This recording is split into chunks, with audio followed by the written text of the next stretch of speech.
Hi mga langga, sa mga bago po sa page ko, ako po si Mami Rain, a solo parent to 3 boys whose dad grew a pair of wings way back 2019. And this is my solo parenting journey.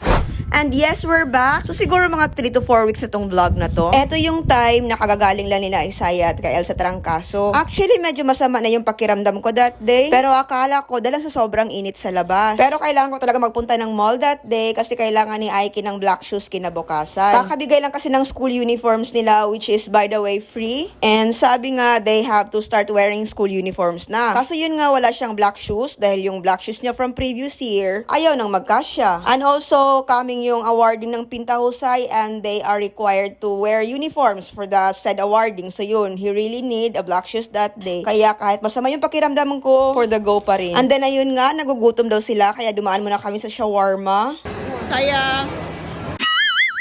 Actually, parang gusto nilang mag-Jollibee that day, pero ang sabi ko, wala akong budget for Jollibee. Shawarma na lang ka ako dahil naka-buy one take one. Mindset ba? Mindset.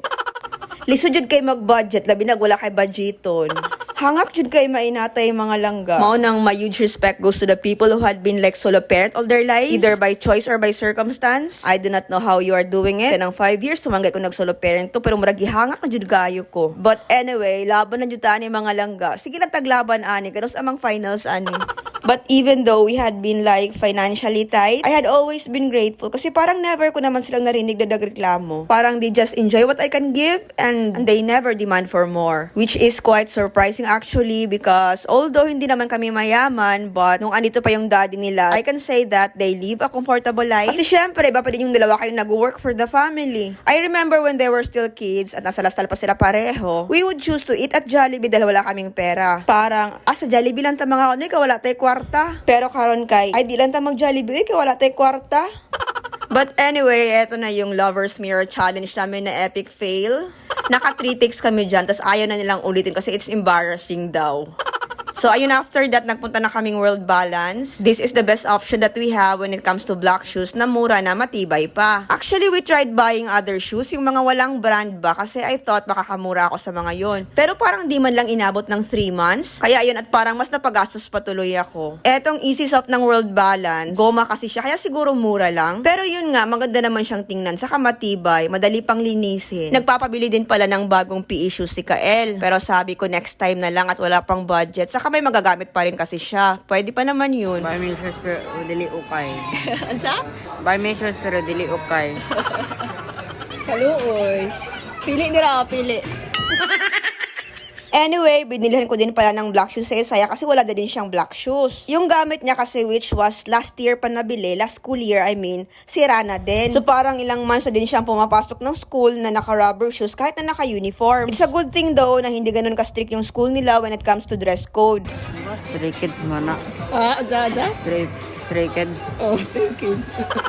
So ayan nga at ginawa na niyang sala yung mall. Pa-chill-chill na lang siya, ganun. O marahil medyo masama pa rin yung pakiramdam niya that day kasi sinisipon pa dun siya. So ayan nga at nagbayad na si Aiki tapos ayun, umuwi na rin kami. Mahirap mapagala-gala sa mall kapag wala kang budget. At isa pa, medyo ramdam ko na that time yung bigat ng katawan ko. O diba sa liit kong to, nabibigatan pa ako.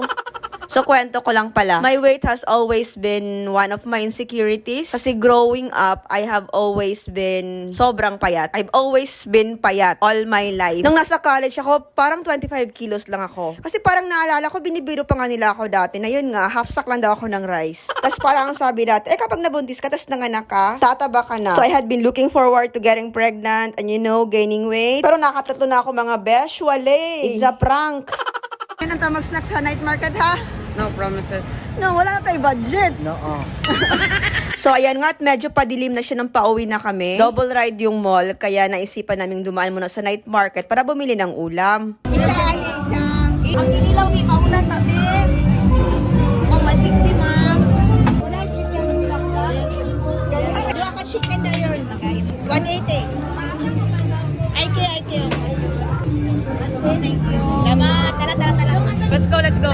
So, So ayan nga, pauwi na din kami. Pagkadating namin ng bahay, yun na sobrang sakit ng katawan ko. So pagkadating ng bahay, ayun, kumain lang kami, naghapunan kami. Tapos uminom ako ng gamot, saka natulog ng maaga. Kasi usually naman kasi kapag masama yung pakiramdam ko, tinutulog ko lang. Tapos kinabukasan okay na. Kaso nung nagising ako kinabukasan, parang it feels so much worse. So yun na pala yun, nahawa na nila ako. But anyway, we feel so much better now. Thank you, Lord. And again, thank you so much for watching our video. Please do us a favor and hit like, share, and follow. And of course, kita-kits sa sunod na mga vlogs. Bye-bye!